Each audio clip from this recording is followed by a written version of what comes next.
जी अभी जो मौजूदा प्रिलिमिनरी इंफॉर्मेशन है उसके आधार पे जो जानकारी प्राप्त हुई है वो एक रसूखदार परिवार से आता है। उसके पिता महाराष्ट्र सरकार में एक ब्यूरोक्रेट है, ये जानकारी प्राप्त हुई है।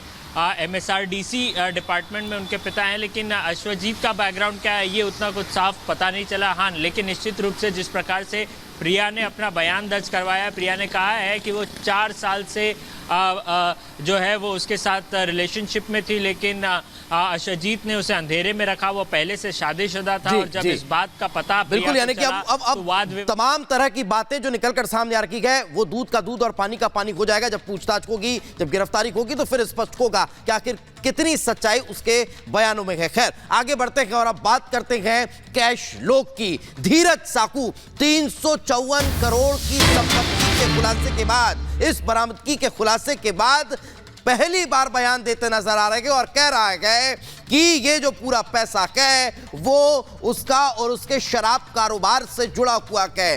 किसी राजनीतिक दल का इससे कोई लेना देना नहीं है। ये धीरज साकू ने पहली बार स्वीकार किया है और कहा कि कांग्रेस का इससे कोई लेना देना नहीं।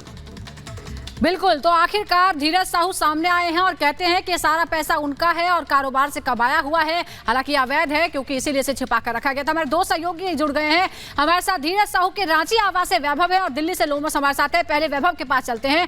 वैभव, इतने दिनों बाद आखिरकार धीरज साहू ने मुंह खोला है, लेकिन कहते हैं मेरा पैसा है, मेरा पैसा भी है तो अवैध है, इसीलिए आपने छिपा कर रखा था।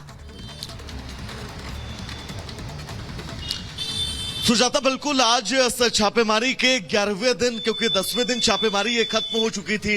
अब जो मेटल डिटेक्टर से पता लगाया जा रहा है कि जमीन के अंदर अगर कुछ एलिमेंट है उसको लेकर आगे खुदाई की जाए या ना खुदाई की जाए। इन सभी प्रक्रियाओं के बीच धीरज साहू ने पहली बार मुंह खोला है इस छापेमारी पर और उन्होंने बिल्कुल स्पष्ट कहा है कि जो पैसा है वो उनके बिजनेस का पारिवारिक पैसा है। उनका बड़ा पैतृक जो परिवार है, उनका 6 भाई हैं वो, और ये पैसा उनके पूरी तरह से बिजनेस का है, क्योंकि ओडिशा और झारखंड समेत उनके 300 से ज्यादा शराब के ठेके हैं। वो राजनीति में सक्रिय हैं। ऐसे में जो आरोप उनके ऊपर ये लग रहे हैं कि पैसा कांग्रेस या फिर किसी पार्टी का है, उससे उन्होंने साफ इनकार किया है।